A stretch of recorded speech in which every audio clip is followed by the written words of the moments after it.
Hi, I'm Tom Lydon, editor of ETF Trends here in Chicago at the Morningstar ETF Conference. And I'm here with Raman Subramanian, who's head of Index and Applied Research at MSCI.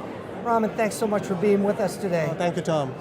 I know you folks have been doing a heck of a lot of work, more than ever. And all the good work has really been the basis and the pillars of this ETF industry that continues to grow. So give us a little bit of insight. What are some of the new and innovative things that you're excited about? Yeah, so if you look at the investment process, 40 years ago, most of the people were looking at just the domestic market and not much international.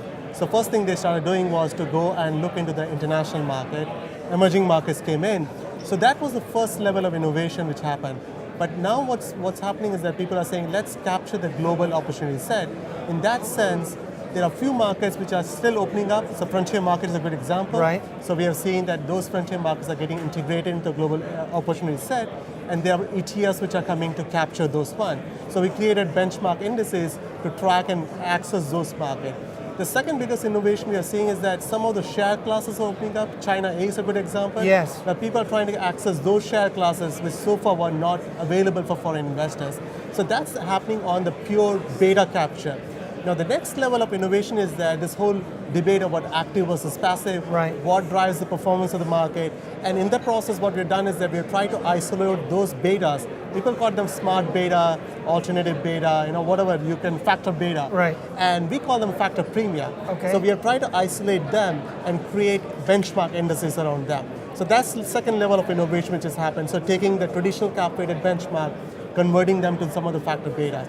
The third level of innovation, which is probably what I call the Facebook level of innovation, is investors today are very worrying about corporate governance, environment and social issues. So we started working on creating those ESG tilted portfolios and indexes, which is something which we'll see in the future when the new generation comes in. Right. They really want to invest in something sustainable growth, and these benchmark will try to understand the risk and return profile of them. It's very important to young investors to have that, and it's good for you to look and do that. Do you feel that will be that much more important down the road?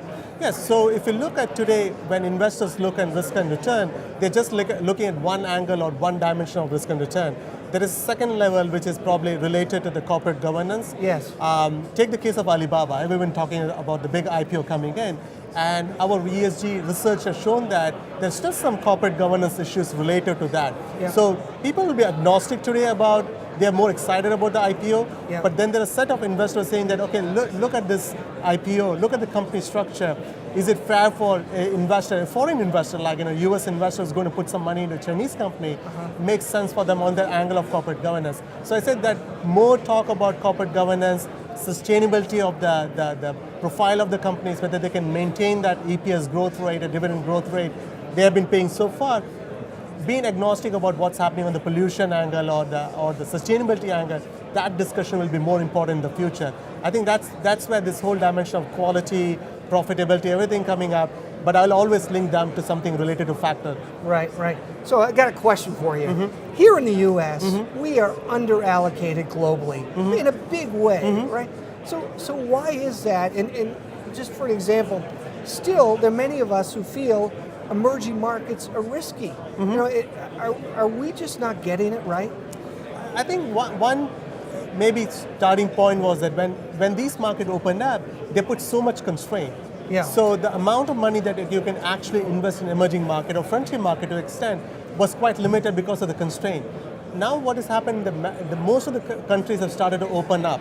Yeah. So that's why we are seeing that allocation levels have increased. So 10 years ago, emerging market allocation was probably 1% of the entire portfolio. Today, the weight of emerging market is close to 10% in a broader benchmark. So we've seen the allocation going up to maybe about 5 to 6%. They'll go to the natural level or neutral level at some point of time. But there are different ways of accessing emerging market beta. So what I've seen is that people who are worried about the riskiness of those countries have started to employ strategies like minimum variance or mean variance portfolios or minimum volatility portfolio. The second dimension I'm seeing is that people are looking at companies which have exposure to emerging market by revenue. So emerging market beta through the angle of companies which are listed here. So they're at different places, I think people have started taking a much more holistic view rather than focusing on, okay, this strategy is better for me, forming portfolios that will give them a complete exposure to emerging market. Real quick, couple seconds about your feeling about liquidity, especially in areas like emerging markets, in China, frontier markets. Do you feel better about it than you did 5 years ago? Oh, lot better, because as this market got integrated, they slowly realized that the only way to attract new capital is from foreign investors.